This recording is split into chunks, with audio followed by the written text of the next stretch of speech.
जय हिंद प्यारे दोस्तों, मैं SK Arya BPSC GK world में आप लोग का हार्दिक स्वागत करता हूं।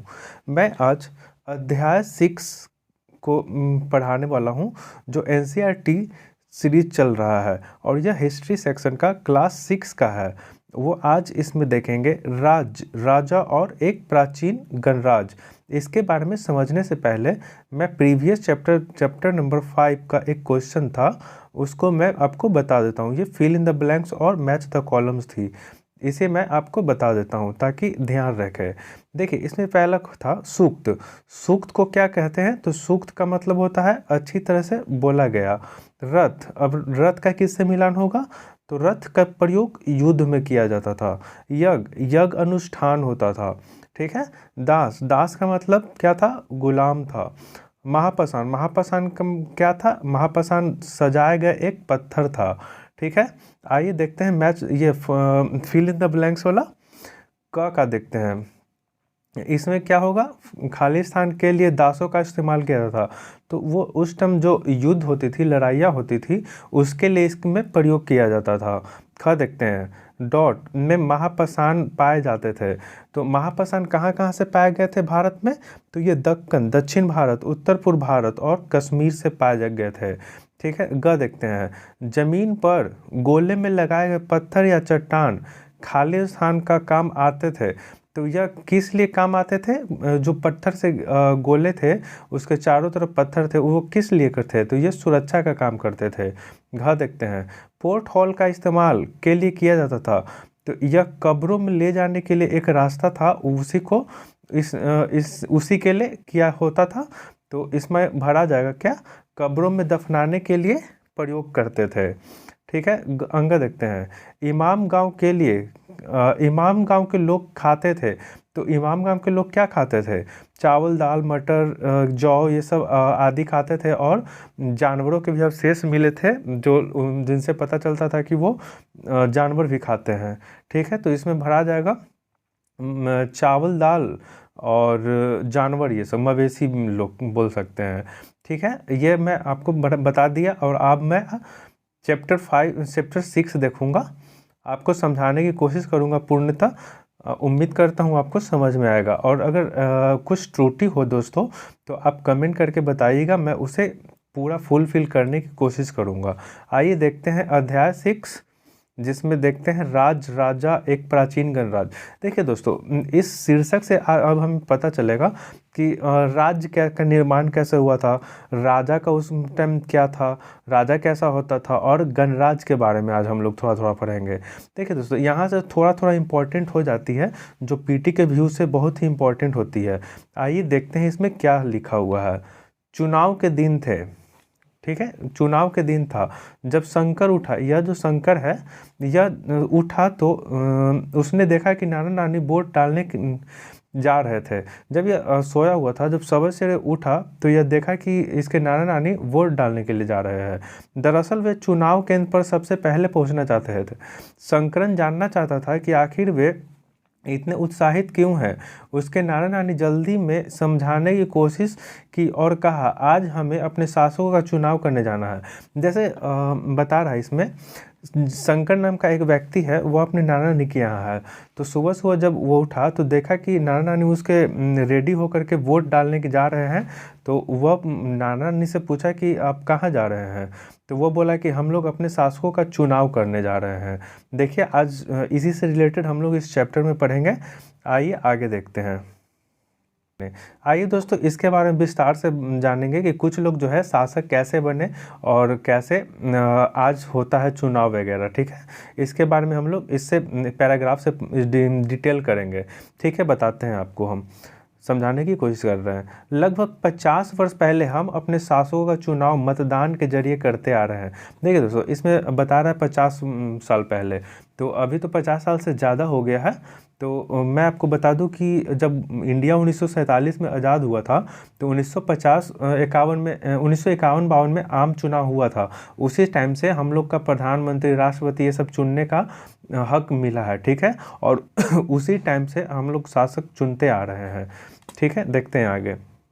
लेकिन पहले लोग शासक कैसे बनते थे। अध्याय 5 में यह पढ़ा है कि कुछ लोग राजा संभवतः यानी लोग द्वारा चुने जाते थे, परंतु करीब 3000 साल पहले राजा बनने की यह प्रक्रिया कुछ परिवर्तन दिखाई दिए।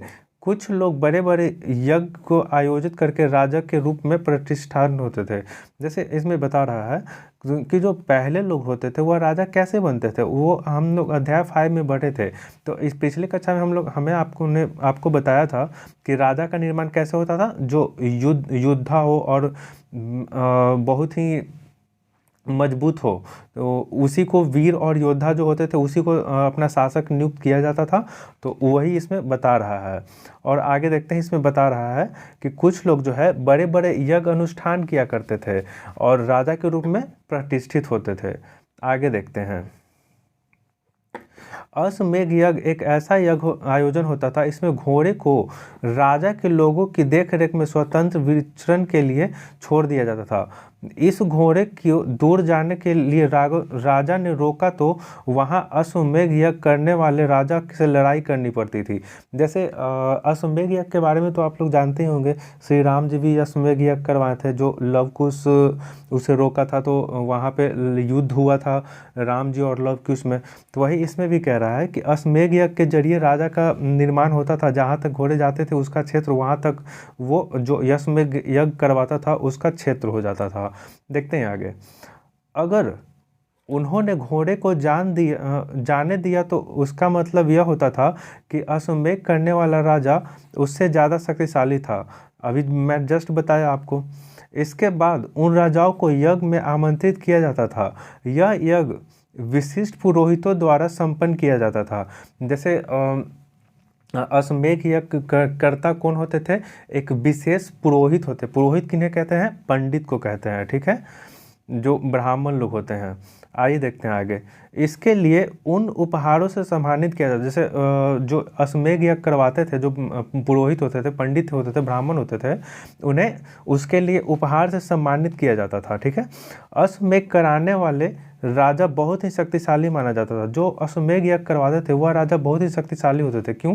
क्योंकि वह अपने घोड़े को छोड़ दिया और जहाँ तक वो घोड़ा जा रहा है उसका क्षेत्र तक राज स्थापित हो गया, तो वह शक्तिशाली रहेगा तभी तो वो अपना घोड़े को बचा सकता है। देखते हैं आगे, यज्ञ में आमंत्रित सभी राजाओं के लिए उपहार लाते थे। जो यज्ञ में आमंत्रित होते थे उसके सभी के लिए उपहार भी दिया जाता था। इन सभी आयोजनों में राजा के मुख्य स्थान होता था। उन्हें सिंहासन या बाघ की खाल के एक विशेष आसन पर बिठाया जाता था। युद्ध के क्षेत्र में राजा का सारथी ही उसका सहचर होता था। जैसे इसमें कह रहा है कि वह जो राजा होता था उसका एक मुख्य स्थान स्थापित किया गया था और वहीं पे वो विराजमान हो करते थे, ठीक है। आगे देखते हैं, यज्ञ के अवसर पर राजा की विजयों तथा उनके गुणगान किया करते। जैसे उस टाइम होता था तो राजा का उस टाइम गुणगान किया जाता था, ये बताने का कोशिश कर रहा है। राजा के सगे संबंधी खासकर उनकी रानियां तथा पुत्रों के कई छोटे छोटे अनुष्ठान करते थे। अन्य सारे आमंत्रित राजाओं का काम सिर्फ बैठकर यज्ञ की पूरी प्रक्रिया को देखने भर था। जैसे अभी भी आप लोग कोई भी यज्ञ वगैरह करवाते हैं या हवन करवाते हैं या पूजा पाठ करवाते हैं, तो जो होते हैं पंडित जी एक होते हैं और जो पूजा करवाते हैं वो पूजा करते हैं, जो करवा रहे हैं वो पूजा करते हैं और पंडित जी करवाते हैं, ठीक है। और बाकी जो लोग होते हैं वो लोग देखते हैं। उसी तरह इस टाइम भी होता था। आगे देखते हैं, राजा के ऊपर पुरोहित पवित्र जल का छिड़काव के साथ साथ अन्य कई अनुष्ठान करते थे। विष अथवा वैश्य जैसे सम्मान लोग उपहार में लाते थे। जो लोग होते थे वो उपहार में भी उन्हें दिया करते थे। जिन्हें पुरोहित शूद्र मानते थे उन्हें कई अनुष्ठानों में शामिल नहीं किया जाता। जो शूद्र लोग होते थे, शूद्र मतलब हो गया एक तरीक़ा से आजकल के बोलचाल में नीची कास्ट, ठीक है, तो वो से शूद्र मानते थे। जो कई अनुष्ठानों में उन्हें शामिल नहीं किया जाता था। देखते हैं इसमें क्वेश्चन है, इस यज्ञ में उपस्थित होने वाले को सूची बनाओ। जैसे पेश के आधार पर वहाँ कौन कौन से वर्ण शामिल थे। अब वर्ण के बारे में हम लोग समझेंगे। देखते हैं इसमें वर्ण का क्या दिया हुआ है, इसके बारे में हम लोग विस्तार से समझेंगे और मैं आपको समझाने की कोशिश करूँगा। इस उत्तर भारत में खासकर गंगा यमुना के क्षेत्र में कई ग्रंथ रचे गए हैं। ऋग्वेद के बाद रचे के कारण उत्तर वैदिक ग्रंथ कहा गया है। जैसे इस लाइन का मैं आपको मतलब समझाता हूँ। जो उत्तर भारत में खासकर जो गंगा यमुना का क्षेत्र है, गंगा यमुना का क्षेत्र है, इसमें आ जाता है यूपी बिहार ये सब, ठीक है। और यहाँ पे जो ऋग वैदिक मंत्र रचे गए थे उसे उत्तर वैदिक ग्रंथ कहे गए हैं, ठीक है। आइए देखते हैं आगे। इसके अंतर्गत सामवेद, यजुर्वेद, अथर्ववेद तथा अन्य ग्रंथ शामिल है। पुरोहितों द्वारा रचित इन ग्रंथों में विभिन्न प्रकार के अनुष्ठान और उनके संपादन की विधियां बताई गई है। इसमें सामाजिक नियमों के बारे में बताया गया है। जो उस टाइम के वेद थे, जैसे सामवेद, यजुर्वेद, अथर्ववेद, मैं आपको समझाने की कोशिश कर रहा हूँ कि उस टाइम जो यज्ञ रचित हुए थे उनमें जो विभिन्न प्रकार के यज्ञ अनुष्ठान होते थे उसकी विधियाँ और कैसे उसके बारे में नियम उयम है वो सब के बारे में बताया गया था। देखते हैं आगे। उस समय समाज के कई समूह थे जिनमें पुरोहित, योद्धा, कृषक, पशुपालक, व्यापारी, शिल्प, श्रमिक, मछली पकड़ने वाला तथा जंगल में रहने वाले लोग शामिल थे। इतने लोग उस टाइम शामिल थे समूह में। आगे देखते हैं। जहाँ कुछ पुरोहित तथा योद्धा वैभवशील थे वहीं कुछ कृषक और व्यापारी भी थे। दूसरी ओर पशुपालक और शिल्पकार, श्रमिक, मछली पकड़ने वाले, शिकारी और भोजन संग्राहक निर्धन थे। जैसे कुछ लोग उस टाइम भी थे अमीर थे और कुछ लोग गरीब थे, ठीक है। जो समूह थे उस टाइम वर्ण व्यवस्था में, उसके बारे में डिटेल किया है, ठीक है। आगे देखते हैं इसमें क्या बताता है। पुरोहितों ने लोगों को 4 वर्णों में विभाजित किया। यह क्वेश्चन बहुत बार पूछा गया है कि उस टाइम जो ऋग्वैदिक काल में या फिर महाजनपद काल में, महाजनपद काल से पहले ही था ऋग्वैदिक काल, ठीक है। तो ऋग्वैदिक काल में वर्णों को विभाजन कितने प्रकार में किया गया था, तो वो 4 प्रकार में किया गया था। यह क्वेश्चन बहुत बार पूछा गया है। उन्हें वर्ण कहा गया। आगे देखते हैं। इनके अनुसार प्रत्येक वर्ण के अलग अलग कार्य निर्धारण थे। जो 4 वर्ण थे उस टाइम अलग अलग कार्य उन लोग वर्णों का विभाजित किया गया था। देखते हैं आगे। पहला वर्ण ब्राह्मण का था। जो फर्स्ट ब्राह्मण थे उन्हें पहला वर्ष फर्स्ट में रखा गया, ठीक है। और उनका काम था वेदों का अध्ययन और अध्यापन, यज्ञ कराना। जो ब्राह्मण लोग होते थे उन लोग फर्स्ट कैटेगरी में रखा गया। जैसे 4 कैटेगरी में डिवाइड किया गया है, तो फर्स्ट कैटेगरी में ब्राह्मण हुआ और उनका कार्य हो गया अध्ययन और अध्यापन कराना, यज्ञ वगैरह करवाना, ठीक है। जैसे उस टाइम से देखा जाए तो मैं भी एक तरीका से अभी क्या हूँ, तो ब्राह्मण हो गया हूँ, ठीक है। जैसे मैं आपको पढ़ा रहा हूँ ये सीरीज, तो एक तरीका से मैं भी ब्राह्मण का रूप ले लिया हूँ। आगे देखते हैं। जिन्हें उन्हें उपहार मिला करते थे। दूसरे स्थान शासकों का था जिन्हें क्षत्रिय कहते थे। देखिए आज के रूप से मैं रिलेट करूँ तो जो सैनिक हैं वह शासक जो क्षत्रिय कहलाते थे, जो जिन्हें दूसरी कैटेगरी में रखा गया था। तो पहली कैटेगरी हो गया ब्राह्मण का और दूसरी कैटेगरी हो गया क्षत्रिय का, ठीक है। आगे देखते हैं। उनका काम युद्ध करना और लोगों की रक्षा करना था। जो क्षत्रिय हैं, जो सैनिक है, वो अभी तो यही काम करते हैं। देखते हैं तीसरा विष या वैश्य थे। उन्हें कृषक, पशुपालक और व्यापारी आते थे। देखिए दोस्तों, जो थर्ड कैटेगरी था उसमें क्या वैश्य को रखा गया था। और वैश्य का मतलब क्या होता था उस टाइम, जो कृषक हैं, पशुपालन है या फिर व्यापारी हैं। जो लोग आज के हिसाब से मैं बताऊं तो जो दुकानदार चलाते हैं, जो कृषक करते हैं और जो पशु पालते हैं, ठीक है। तो ये सब जो है कैटेगरी उन लोग का कौन से कैटेगरी में रखा गया, तो थर्ड कैटेगरी में रखा गया। और थर्ड कैटेगरी क्या हो गया, वैश्य का। एक तरीका से कह रहे हैं सेवा के कर रहे हैं, ठीक है। आगे देखते हैं। क्षत्रिय और वैश्य दोनों ही यज्ञ करने का अधिकार प्राप्त था। जो क्षत्रिय और वैश्य थे वो दोनों के अधिकार प्राप्त था यज्ञ करने का। आगे देखते हैं। वर्णों में अंतिम स्थान शूद्रों का था। जो चौथा कैटेगरी है वो शूद्रों का था। उनका काम अन्य तीनों की सेवा करना था। जो मतलब ब्राह्मण हो गए, क्षत्रिय हो गए और वैश्य। जैसे आज मैं बताऊं तो जो पंडित जी हो गए और जो सेना लोग हो गई और जो व्यापारी लोग हो गए, उन तीनों का ये सेवा करते थे। कौन, ये फोर्थ कैटेगरी वाले। फोर्थ कैटेगरी कौन हो गए, तो फोर्थ कैटेगरी शूद्र हो गए। इन्हें कोई अनुष्ठान करने का अधिकार नहीं प्राप्त था।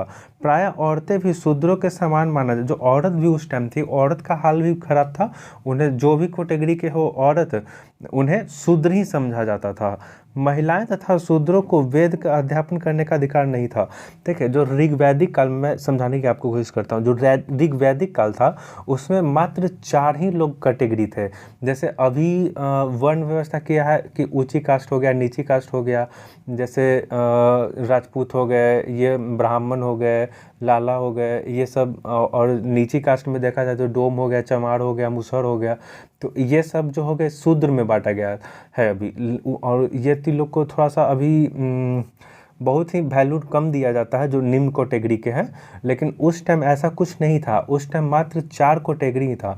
और अगर मैं एक थोड़ा सा विस्तार से समझाना चाहूँ आपको, तो ऐसे समझ सकते हैं। जैसे एक परिवार है, तो एक परिवार में 4 आदमी हैं। पहला जो है वह किन्हीं को पढ़ा रहे हैं। जैसे मैं हूँ, तो मैं आपको यूट्यूब के माध्यम से आपको पढ़ा रहा हूँ, तो मैं क्या हो गया, तो पुरोहित हो गया, यानी कि ब्राह्मण, मैं फर्स्ट कैटेगरी में हो गया। और मान लो कि मेरा कोई रिलेटिव है और वो क्या काम कर रहे हैं, सैनिक में। मान लीजिए कि मेरे भैया जी हैं, वो सेना पे हैं, तो वो क्या हो गए, क्षत्रिय हो गए। और थर्ड मेरे पापा व्यापारी हो गए, तो व्यापारी हो गए, तो वो किस कैटेगरी में हो गए, तो वो शूद्र में हो, सॉरी वैश्य में हो गए।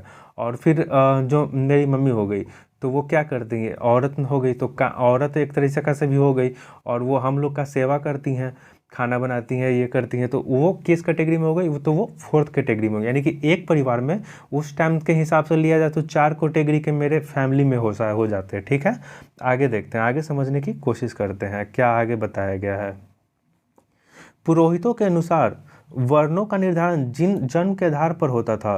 जो पुरोहितों हैं उनके अनुसार वर्णों का निर्धारण जन्म के आधार पर होता था। उदाहरण के तौर पर ब्राह्मण माता पिता का संतान ब्राह्मण ही होता था। बाद में कुछ लोग को अछूत माना गया। अछूत वर्गों के कुछ शिल्पकार, कृषक, शिकारी, भोजन संग्राहक शामिल थे। साथ ही इनमें वे लोग आते थे जो शव को दफनाने या जलाने का काम करते थे। इन लोगों को संपर्क अपवित्र माना जाता था। जैसे उस टाइम जो धीरे धीरे जब महाजनपद काल आई, तो उसमें वर्ण का निर्धारण जन्म के आधार पर होते चला गया। ठीक है, और वह धीरे धीरे जो अब जन्म, जैसे कि 4 लोग हो गए, तो वो सब धीरे धीरे सेपरेट होते हो गए। और धीरे धीरे महाजनपद काल जब आने लगा, तो उस टाइम से ये वर्णों का विस्थापन किससे होने लगा, तो जन्म के आधार पर होने लगा। यानी कि जो पंडित जी का बेटा है तो वो पंडित जी कहलाएगा। इसी तरीक़ा से बढ़ते बढ़ते अब आज हम लोग कैटेगरी डिवाइड कर दिए हैं। और आगे देखते हैं, कई लोग के ब्राह्मण द्वारा बनाई गई इस वर्ण व्यवस्था का स्वीकार नहीं किया। कुछ राजा स्वयं को पुरोहित से श्रेष्ठ मानते थे। कुछ लोग जन्म के आधार पर वर्ण का निर्धारण नहीं मानते थे। इसके अतिरिक्त कुछ लोग व्यवसाय के आधार पर लोगों के बीच भेदभाव उचित नहीं समझते थे, जबकि कुछ लोग नहीं चाहते थे कि अनुष्ठान संपादन करने के लिए अधिकार सबका हो। कई लोग छुआछूत की आलोचना की। और उपमहाद्वीप पूर्वोत्तर जैसे कई इलाकों में सामाजिक आर्थिक समानता बहुत कम थी। यहाँ पुरोहितों का प्रभाव भी बहुत सीमित रहा था। जैसे इस पैराग्राफ को मैं आपको समझाने की कोशिश करूँ, तो कुछ लोग जो थे इस वर्ण व्यवस्था को उस टाइम विरोध भी किए। और कुछ लोग का मानना है कि यह जो छुआछूत है इसका बहुत ही घोर विरोध किए। और वो बताए कि यह जो असमानता है यह सबको समान होना चाहिए। कुछ लोग ऐसे उन लोग का विरोध किए। देखते हैं, क्वेश्चन है, लोगों ने वर्ण व्यवस्था का विरोध क्यों किया? ये आप सोचकर बना सकते हैं। आप अगर सोचिएगा तो यहाँ से मेंस का एक आपका पैटर्न धीरे धीरे तैयार हो पाएगा। आइए देखते हैं, जनपद से पहले एक ये दिया गया है, इसे देख लेते हैं। चित्रित धूसर पात्र, इस पात्र को के तरह पात्रों में ज़्यादातर थालियाँ और कटोरी ही मिलती है। यह पात्र बहुत ही पतली सतह के, सुंदर और चिकने, शायद इनका प्रयोग खास मौके पर महत्वपूर्ण लोगों के भोजन परोसने के लिए किया जाता था। जैसे ये जो चित्रित धूसर पात्र है, ये क्वेश्चन भी पूछ सकता है एक दोस्त कि महाजनपद में किस तरीके के पात्र को मृदभांड भी कहा जा सकता है, क्योंकि मृदभांड का मतलब ही होता है बर्तन। ठीक है, तो उस टाइम के जो चित्रित धूसर पात्र होते थे और वह जो पात्र होते थे वह खास मौके में उपयोग में लाया जाता था। आइए देखते हैं जनपद के बारे में। आज से हम लोग जनपद का तैयार कर लेंगे। इससे कुछ क्वेश्चन इंपॉर्टेंट निकलेगी जो पीटी के व्यू से बहुत ही उपयोगी सिद्ध होगा। आइए मैं आपको समझाने की कोशिश करता हूं दोस्तों। महायज्ञों को कराने और वाले राजा अब जन के राजा न होकर जनपदों के राजा मानने लगे। जैसे जो लोग यज्ञ करवाने लगे थे वह राजा अब जन के राजा न होकर जनपदों के राजा मानने लगे। देखते हैं, जनपद का शाब्दिक अर्थ है शाब्दिक अर्थ है बसने की जगह। जैसे जनपद का मतलब होता है कि जो बसने का इलाका है। जैसे धीरे धीरे लोग बसना इकट्ठा हो गए तो धीरे धीरे लोग बसने लगे तो उसी को जन क्या है, जन मतलब लोग हुआ और पद मतलब स्थान हो गया, तो वहाँ स्थान क्या है। देखते हैं आगे क्या कहता है। कुछ महत्वपूर्ण जनपद मानचित्र में देखिए, आगे मानचित्र है उसमें आपको देखने के लिए बताएगा, मैं आपको दिखाऊंगा। आगे देखते हैं। पुरातत्वविदों ने इन जनपदों के कई वस्तुओं की खुदाई की। दिल्ली में पुराना किला, उत्तर भारत में मेरठ के पास हस्तिनापुर और एटा के पास अतिरंजी खेरी प्रमुख है। जैसे जनपद है उस वो दिल्ली के पास कुछ खुदाई हुई तो वहाँ से पुराना किला मिला, और उत्तर प्रदेश यानी यूपी में मेरठ के पास हस्तिनापुर और एटा के पास अतिरंजी खेरी का प्रमुख है। ये अतिरंजी खेरी पूछ सकता है दोस्त कि अतिरंजी खेरी कहाँ है, तो ये यूपी में मेरठ के हस्तिनापुर और एटा के पास है। ठीक है, आगे देखते हैं। खुदाई से पता चलता है कि लोग झोपड़ियों में रहते थे और मवेशियों तथा अन्य जानवरों को पालते थे। जैसे खुदाई से पता चला है कि वो लोग झोपड़ी में रहते थे और मवेशी को पाला करते थे। आगे देखते हैं। वे चावल, गेहूं, धान, जौ, दाल, गन्ना, तिल और सरसों जैसी फसल उगाते थे। जैसे फसल की तो खेती स्टार्ट हो गई थी तो वो ये इससे महाजनपद काल में भी पता चलता है। आइए देखते हैं, क्वेश्चन है, क्या इस सूची में तुमने किसी ऐसी फसल का नाम मिला जिनका उल्लेख अध्याय 4 में नहीं है। जैसे बता रहा है कि अध्याय 4 में जब हम लोग आपको पढ़ाए थे तो उसमें जो फसल का नाम था उसमें ऐसा कोई फसल है नहीं है इसमें जो अभी उगाया जाता है, तो वही इसमें ढूंढने के लिए करा। आप एक बार वीडियो प्रीवियस करके एक बार देख लीजिएगा, ठीक है। और अगर आप लोग प्रीवियस वीडियो नहीं देखे हैं तो आप मेरा प्लेलिस्ट में जाकर चेक कर सकते हैं दोस्तों। आगे देखते हैं, आइए मैं आपको आगे समझाने की कोशिश करता हूँ। लोग मिट्टी के बर्तन भी बनाते थे, इसमें कुछ धूसर और कुछ लाल रंग के होते थे। इन पुरास्थलों में कुछ विशेष प्रकार के बर्तन मिले हैं जिसे चित्रित धूसर पात्र के रूप में जाना जाता है। जैसे इनके नाम स्पष्ट है कि इन बर्तनों पर चित्रकारी की गई हुई है, आमतौर पर सरल रेखाओं ज्यामितीय आकृति में थे। जैसे अभी मैं चित्रित धूसर महापात्र के बारे में बताया था, यही है महापात्र जो चित्रित धूसर है। ठीक है, तो ये क्वेश्चन पूछ सकता है जो मैं आपको बताया कि चित्रित धूसर मृदभांड का विकास किस काल में हुआ था, तो महाजनपद काल में हुआ था। ठीक है, वही इसमें बता रहा है। आगे देखते हैं दोस्तों, महाजनपद के बारे में देखते हैं। करीब 250 साल पहले कुछ जनपद अधिक महत्वपूर्ण हो गई थी, इन्हें महाजनपद कहा जाने लगा। मानचित्र 4 में देखो, कुछ महाजनपद को दिखाया गया। अधिकतर महाजनपद की एक राजधानी होती थी, कई राजधानियों में किलाबंदी की गई थी, अर्थात चारों ओर लकड़ी, ईंट और पत्थर की ऊंची ऊंची दीवारें की गई थी। जैसे महाजनपद का विकास हुआ था आज से लगभग 2500 साल पहले, जो कुछ जनपद की राजधानियां अधिक महत्वपूर्ण होती थी और वो उनकी जो राजधानियां थी किलेबंदी किया गया था। किलेबंदी किससे किया गया था, तो वो लकड़ी, ईंट और पत्थर से किया गया था। ऐसा लगता है कि लोग अन्य राजाओं के आक्रमण से डरकर अपनी सुरक्षा के लिए किले का निर्माण किया था। कुछ राजा अपनी राजधानी के चारों ओर विशाल, ऊंची, प्रभावशाली दीवारें खड़ी कर अपनी समृद्धि स्थापित करना चाहते थे। जैसे अब ये सब कोई जानता है कि आज आप लोग घर के बाहर किमारी क्यों लगाते हैं, ऊंची ऊंची दीवारें क्यों करवाते हैं, लोगों के अन्य लोग जो चोर हो गए ये सब से सुरक्षा के लिए। तो उस टाइम महाजनपद में राज्य होता था और राजधानी होता था, उसके राजा होते थे, तो एक राज्य दूसरे पर अटैक करने ना करे इसके डर से वो लोग किलाबंदी करते थे ताकि मेरा राज्य सही सलामत रह सके। आइए आगे देखते हैं। शक्ति का प्रदर्शन करते थे, इन तरह के किले के अंदर रहने वाले लोग और छेद का नियंत्रण रखना भी सरल हो जाता था। इस तरह की विशाल दीवार बनाने के लिए व्यापक योजना की आवश्यकता थी और लाखों की संख्या में ईंटें और पत्थर का इंतजाम करना पड़ता था। हजारों स्त्री पुरुष बच्चे इनके लिए अधिक परिश्रम किया करते थे। इसके लिए संसाधनों की आवश्यकता पड़ती थी। देखिए दोस्तों, वो जो किलाबंदी जब किया करते थे तो ऊंची ऊंची जो पत्थर बना रहे हैं तो उसके लिए संसाधन की तो आवश्यकता पड़ेगी ही। और उस टाइम तो इतना आविष्कार तो था नहीं कि मशीन से उपयोग किया करके दीवार का बना दिया जाए और परिश्रम कम हो, अधिक काम अधिक हो। तो उस टाइम बच्चे स्त्री पुरुष सबको मेहनत करना पड़ता था। ठीक है, आगे देखते हैं। अब राजा सेना रखने लगी। सिपाहियों को नियमित वेतन देकर पूरे साल रखा जाता था। कुछ भुगतान संभवतः आहत सिक्के के रूप में होता था। इन सिक्कों के बारे में तुम अध्याय 9 में पढ़ोगे। जैसे अब धीरे धीरे जब राज स्थापित हो गया तो उसके संचालन के लिए तो खर्च होगा, तो उसे खर्च करने के लिए वेतन का भी जुगाड़ करना पड़ेगा। तो वेतन कहाँ से मिलेगा? जब सरकार के पास पैसा होगी तो पैसा सरकार के पास कहाँ से आती है? अभी भी क्या आप देखते हैं कि हम लोग से टैक्स वसूला करते हैं सब कुछ में। अभी तो खैर जीएसटी लग गया है, पहले वैट लगता था।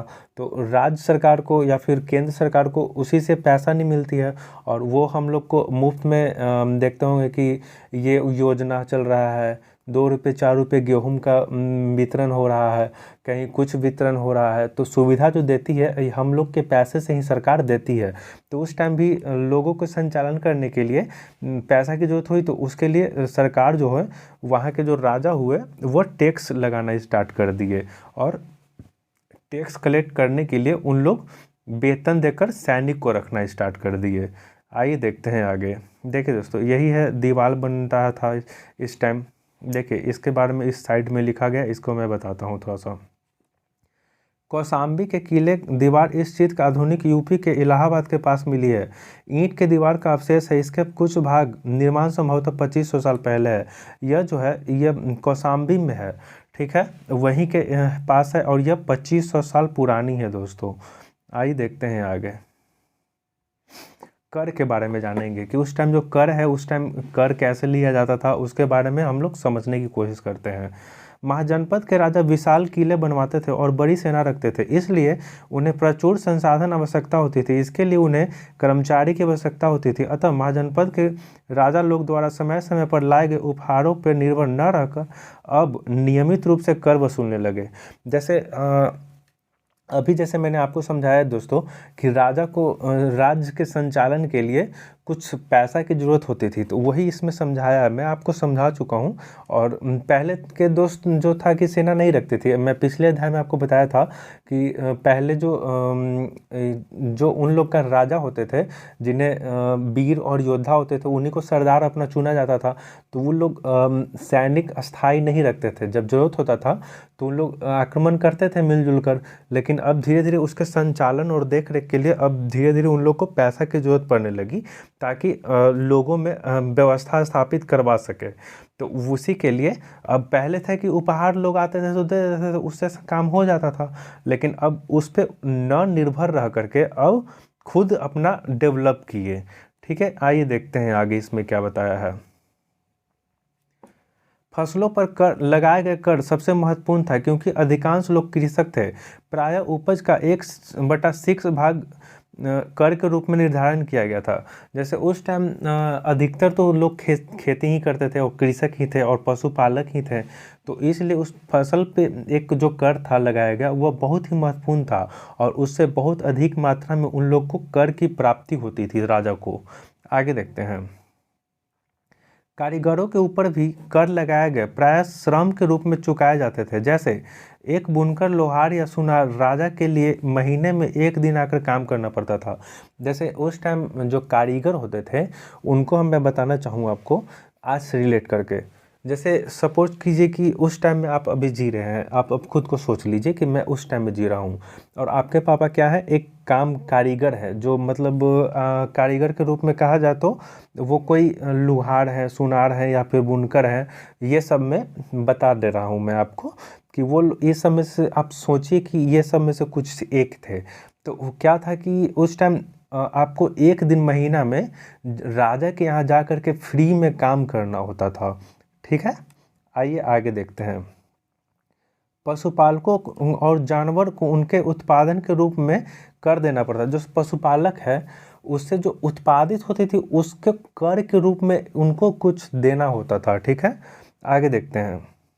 व्यापारियों को सामान खरीदने बेचने पर भी कर देना पड़ता था, व्यापारियों को भी कर होता था। आखेटकों तथा संग्राहकों को जंगल से प्राप्त वस्तुएं देनी। जो आखेटक और संग्राहक होते थे, जो शिकारी होते थे, आखेटक मतलब शिकारी होता है, तो वो लोग जो जंगल से जो प्राप्त सामान होता था उसको राजा को देना होता था। आइए दोस्तों आगे देखते हैं। कृषि में परिवर्तन, जैसे कृषि में परिवर्तन आया उसके बारे में हम लोग देखेंगे। ठीक है, इस युग में कृषि के क्षेत्र में दो बड़े परिवर्तन आए। हल और फाल अब लोहे के बनने लगे। जैसे हल और फाल, फाल मतलब होता है कुदारी, खेत जोतने का काम आता है। ठीक है, वो अब लोहे के बनने लगे थे। आगे देखते हैं।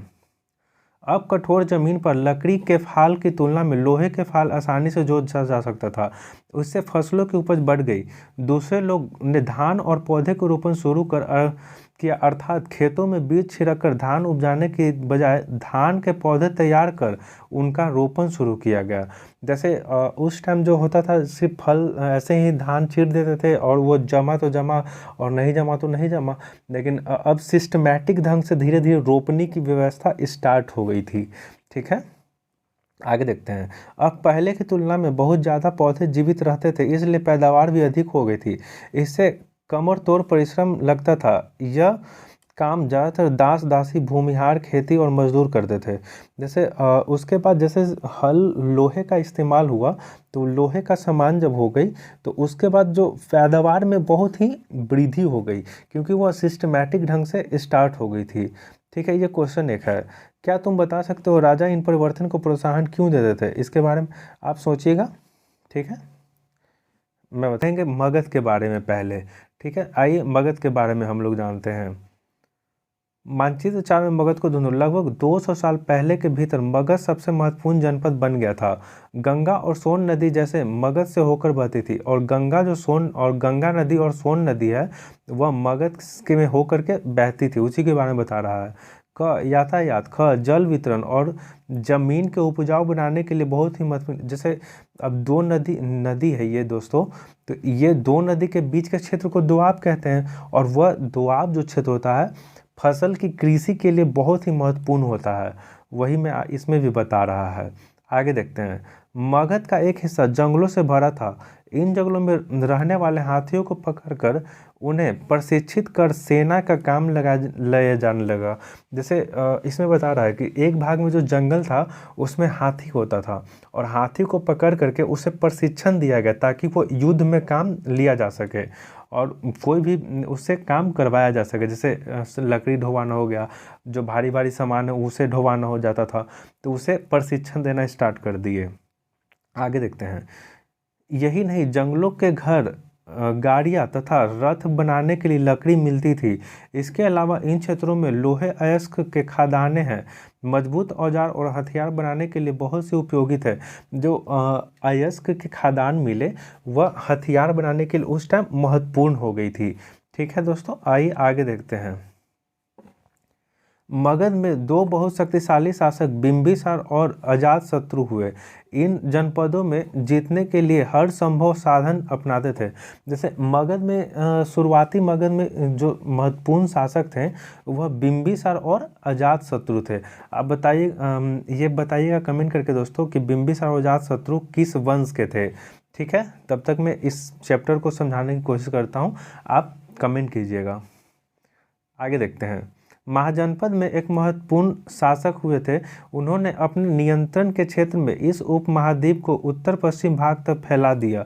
जो ये दोनों बिंबिसार और अजातशत्रु थे, इस जो मगध महाजनपद है इसे उत्तर और पश्चिम भाग तक और अधिक फैला दे। उत्तर ये ऊपर हो गया और पश्चिम ये इधर हो गया, यानी कि इस क्षेत्र तक और फैल गया। बिहार में राजगीर के कई सालों तक मगध की राजधानी, जो बिहार की राजगीर है तो वो आधुनिक नाम राजगीर और राजगृह, पहले राजगीर का ये क्वेश्चन पूछ सकता है दोस्तों कि राजगीर का पुराना नाम क्या है, तो राजगृह नाम था। ठीक है, ये क्वेश्चन ध्यान रखिएगा। और वहाँ वह बिहार की जो मगध की राजधानी कहाँ बनी थी, राजगीर थी। ठीक है, आगे देखते हैं। बाद में पाटलिपुत्र आज के पटना के नाम से जाना गया है।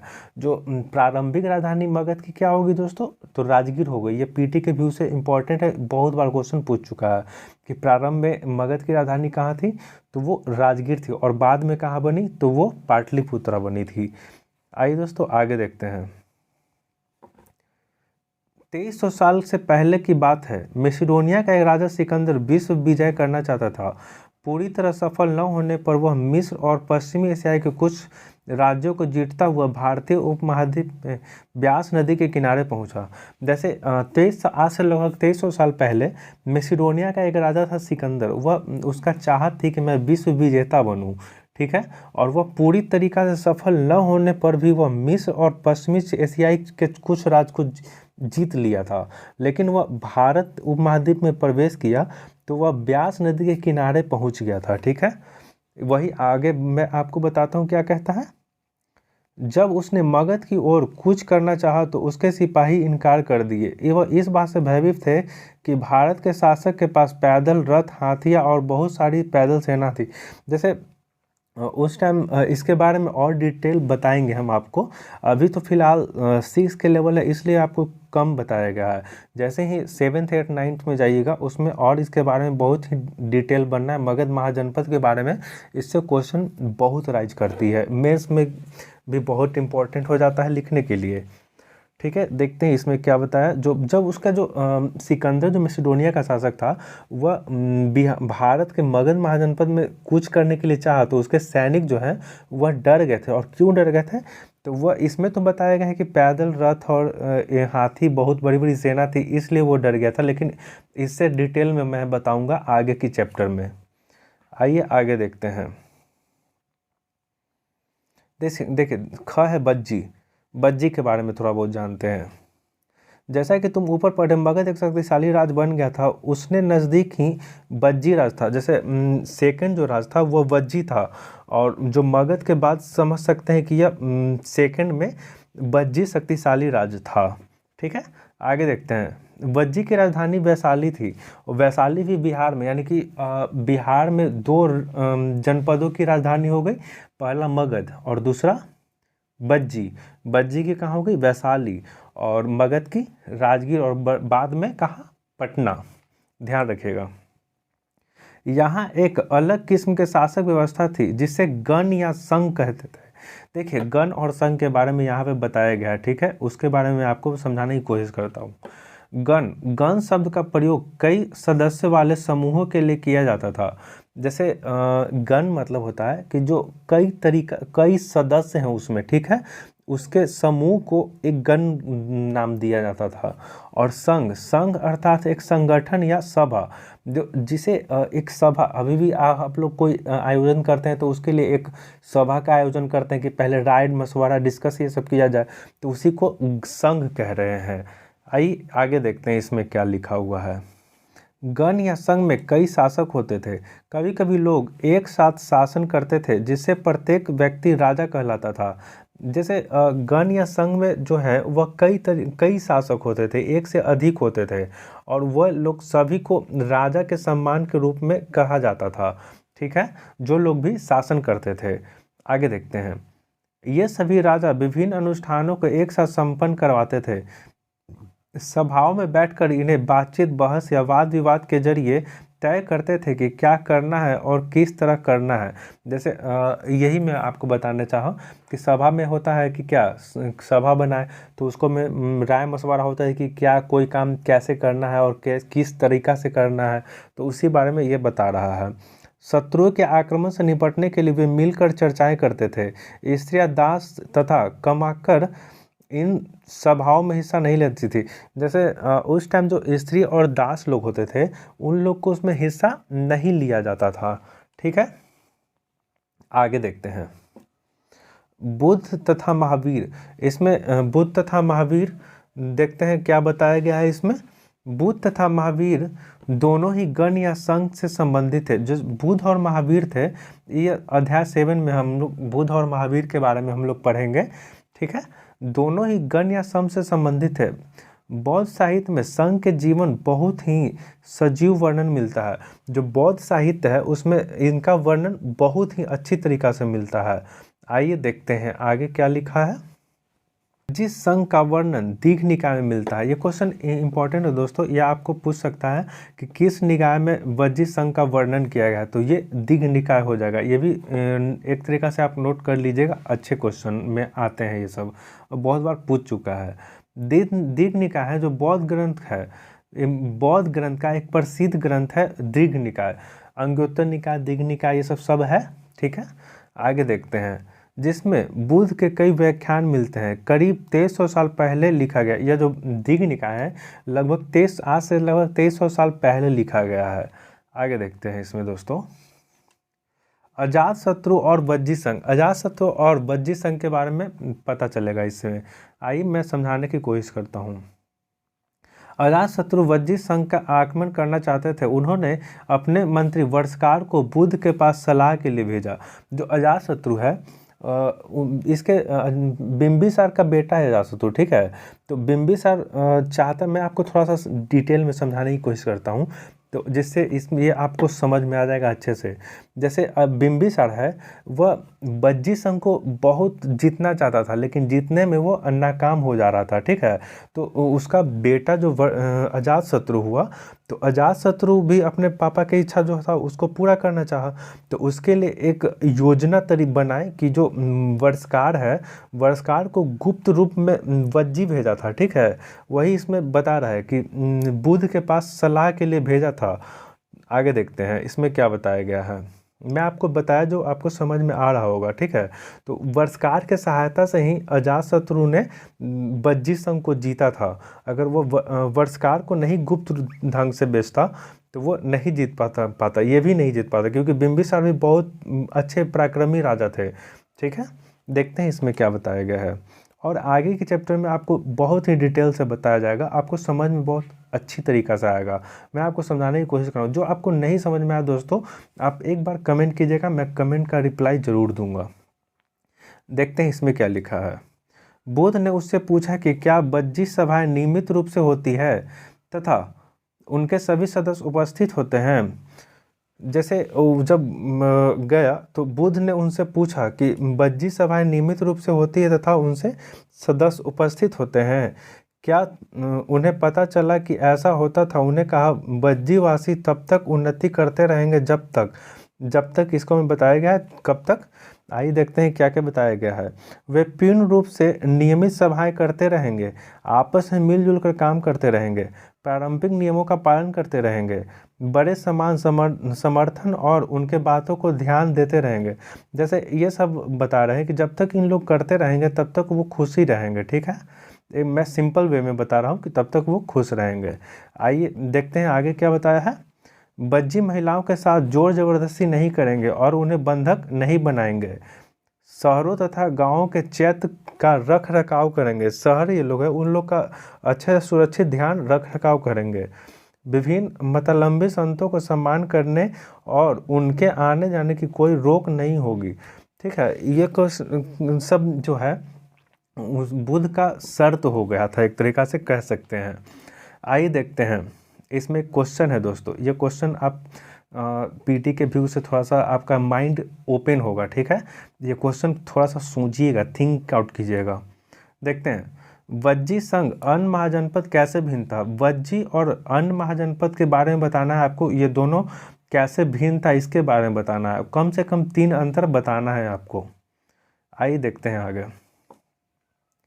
कई शक्तिशाली राजा इन संघों को जीतना चाहते थे, इसके बावजूद उनका राज अब तक लगभग 150 साल पहले तक चलता रहा था। इसके बाद गुप्त शासकों ने गण और संघ पर विजय प्राप्त कर उन्हें अपने राज में मिला लिया। जैसे ये वज्जी संघ है, इतना अच्छा वहाँ पे था। वज्जी की राजधानी कहाँ हुई दोस्तों, वैशाली, और वैशाली एक बहुत ही अच्छे जगह पे है, ठीक है। तो वैशाली मतलब वज्जी संघ को वो जीतना चाहता था, और कई जो राजा थे अथक प्रयास किए थे लेकिन उन्हें जीत नहीं पा रहे थे। अजातशत्रु जीते थे उन्हें, लेकिन अजातशत्रु के भगवान बुद्ध ने बहुत ही परंपरा लाद दिया, बहुत ही थोप दिया कि ये आपको करना पड़ेगा, जो अभी मैं आपको समझाया वही है। आगे देखते हैं, आगे इसमें बताया कि जो गुप्त शासक है वह अपने राज्य में मिला लिया था। जो गुप्त शासक थे बहुत ही पराक्रमी थे, उन्हें बहुत दूर तक मगध को फैला दिया था। ठीक है, और बुद्ध के जो वो गुप्त वंश को जीते थे वह अध्याय 11 में हम लोग विस्तार से पढ़ेंगे। आइए दोस्तों देखते हैं, अनन्य के बारे में देखते हैं। अनन्य में देखना है दोस्तों, इसमें तो एटलस का आपको प्रयोग करना सिखा रहा है आपको। आइए देखते हैं, एटलस में यूनान और एथेंस को ढूंढो। यूनान और एथेंस को आपको ढूंढना, यूरोपीय कंट्री है ये दोस्तों।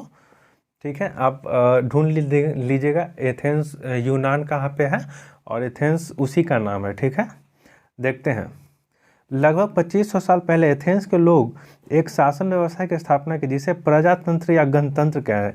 जो गणतंत्र की स्थापना एथेंस लोग ने किया था और लगभग आज से 2500 साल पहले। ठीक है, यह व्यवस्था लगभग 200 सालों तक चली। इसमें 30 साल से ऊपर के सभी पुरुष को पूर्ण नागरिक प्राप्ति ही, जो दास नहीं थे। जो मतलब 30 साल से ऊपर के जो लोग पुरुष थे उन्हें पूर्ण नागरिकता प्राप्त थी। आज में हम लोग भारत के नागरिक एक तरीक़ा से तो जन्म के आधार से ही हो जाते हैं, लेकिन आपको 18 वर्ष से अधिक होता है तो आपको पूर्णतः वोट देने का अधिकार होता है, शासक चुनने का अधिकार होता है। तो वही इसमें 30 साल से जो ऊपर के पुरुष थे उन्हें पूर्ण रूप से नागरिकता प्राप्त होती थी। आगे देखते हैं, वहाँ एक सभा थी जो महत्वपूर्ण विषयों पर निर्णय लेती थी। निर्णय लेने के लिए साल भर के कम से कम 40 बार बुलाई जाती थी। जैसे वहाँ एक निर्णय लेने के लिए जो भी था साल भर में 40 बार सभाएं बुलाई जाती थी। ठीक है, आगे देखते हैं। इन सभा में सभी नागरिक भाग ले सकते थे। जो वो सभा होती थी दोस्तों, उसमें सभी नागरिक भाग ले सकते थे। जो भी 30 वर्ष से ऊपर के नागरिक हैं, पुरुष और नागरिक जो भी थे, इसमें तो पुरुष बता रहा है, तो 30 वर्ष से ऊपर जो भी होंगे पुरुष, वो सभी इसमें भाग ले सकते हैं। आगे देखते हैं, शासक के कई पदों नियुक्तियां लॉटरिया द्वारा निकाल की जाती। जो मतलब शासक थे, उस जो मेन हेड होता था उसको लॉटरी के द्वारा निकाली जाती थी। ठीक है, आगे देखते हैं। सभी नागरिकों को सेना और नौसेना में अपनी सेवाएं देनी होती। जो जितना भी नागरिक होते थे दोस्तों, वह सभी को सेना और नौसेना में अपनी सेवा देनी होती थी। आगे देखते हैं, औरतों को नागरिक का दर्जा नहीं मिलता था। जैसे अभी बताया, जो 30 वर्ष के ऊपर जो पुरुष होते थे उन्हीं को नागरिक का दर्जा मिलता था, औरत को नहीं मिलता था। देखते हैं आगे, व्यापारियों तथा शिल्पकारों के रूप में एथेंस में रहने वाले और काम करने वाले बहुत से विदेशियों को भी नागरिकता के अधिकार नहीं मिले थे। जो अन्य लोग के थे, उसे जो काम करने एथेंस में जाते थे उन लोग को नागरिकता नहीं मिलती थी। जैसे अभी भी हम लोग को विदेशी जो लोग आते हैं, कुछ काम करने आते हैं, जैसे यहाँ से इंडिया से बाहर गए हुए हैं दोस्तों, जो लोग काम करते हैं, जैसे सऊदी अरब हो गया, अमेरिका हो गई, ये सब में बहुत से लोग अमेरिकन में गए हुए हैं इंडियन। तो वहाँ की नागरिकता जब तक वो खुद से नहीं लेना चाहे तब तक लोग नहीं मिलता है, लेकिन उस टाइम उन लोग को दिया ही नहीं जाता था। आगे देखते हैं, एथेंस में खदान, खेतों, घरों, कार्यशालाओं में काम करने दास के नागरिक के अधिकार नहीं मिले थे। जो उन लोग, वही मैं आपको बताया अभी, जो लोग वहाँ काम करते थे उन लोग को नागरिकता नहीं देती थी। आगे देखते हैं, एथेंस में वास्तव में जनतंत्र था? ये आपको, इससे आपको पता चला होगा ही कि एथेंस वास्तव में जनतंत्र था या गणतंत्र था, इसके बारे में बताना है आपको। ठीक है दोस्तों, ये कंप्लीट हो गई। आगे देखते हैं दोस्तों, ये कुछ महत्वपूर्ण तिथियां हैं। कुछ महत्वपूर्ण तिथियां के बारे में थोड़ा मैं आपको बता दूं। नए शासक लगभग 30,000 साल पहले बने। महाजनपद का विकास हुआ लगभग 3,000 साल पहले। सिकंदर का आक्रमण दिग निकाय में लगभग 2300 साल पहले हुआ था। जैसे सिकंदर का आक्रमण कब हुआ था, तो 2300 साल पहले। इसकी चर्चा किस में है, तो दिग निकाय में है। संघ या गण या संघ राज्यों का अंत लगभग 150 साल पहले हुआ। जैसे गण और संघ था, उसका अंत कब हुआ था, जो बज्जी संघ थे उसका अंत लगभग 150 साल पहले हुआ था। जो गुप्त साम्राज्य थे, गुप्त लोग के शासक, वो अपने में मिला लिए थे। ठीक है दोस्तों, ये कुछ इम्पोर्टेंट थी दोस्तों जो मैं आपको करवा दिया। और इसका जो क्वेश्चन है, एक क्वेश्चन आप लोग एक बार इसका स्क्रीनशॉट ले लीजिए। देखिए यह सही गलत करने वाला है दोस्तों, इसका आप स्क्रीनशॉट ले लीजिएगा। आप थिंक कीजिएगा कौन सही है कौन गलत है। अगर नहीं समझ में आता तो एक बार और वीडियो आप लोग देखिएगा और ये आप फिर उसके बाद बनाने की कोशिश कीजिएगा। तो मैं आपको 100% श्योर बताता हूँ कि आप सही गलत चूज कर लीजिएगा, ये क्वेश्चन बन जाएगा आपको। ये क्वेश्चन, नेक्स्ट क्वेश्चन है, समाज के वर्ण समूह थे जो गण सभाओं में हिस्सा नहीं ले सकते थे, ये बारे में मैं आपको बताया हूँ। आओ चर्चा करें। महाजनपद के राज किलेबंदी क्यों करते? जैसे महाजनपद में जो राजा लोग होते थे वो अपने राज को किले की बंदी क्यों करते थे, इसके बारे में बताता है, बनाना है आपको। आगे देखते हैं नेक्स्ट क्वेश्चन। आज के शासक के चुनाव की प्रक्रिया जनपदों के चुनाव से किस तरह भिन्न है, इसके बारे में आपको बताना है। आप जितना अगर इस क्वेश्चन को थोड़ा बहुत भी सोचिएगा दोस्तों तो आप लिखने का प्रैक्टिस होगा, और आप जितना लिखने की प्रैक्टिस कीजिएगा मेंस में आपको उतना ही फ़ायदा करेगा। आइए देखते हैं। ठीक है दोस्तों, ठीक है दोस्तों, ये वीडियो यहीं तक समाप्त करता हूँ। नेक्स्ट वीडियो क्लास 7 का, क्लास 7 में बोल रहा हूँ, चैप्टर 7 का मैं आपको नेक्स्ट वीडियो प्रोवाइड करूँगा जो बहुत ही जल्दी अपलोड करूँगा दोस्तों। तब तक के लिए जय हिंद, नमस्कार।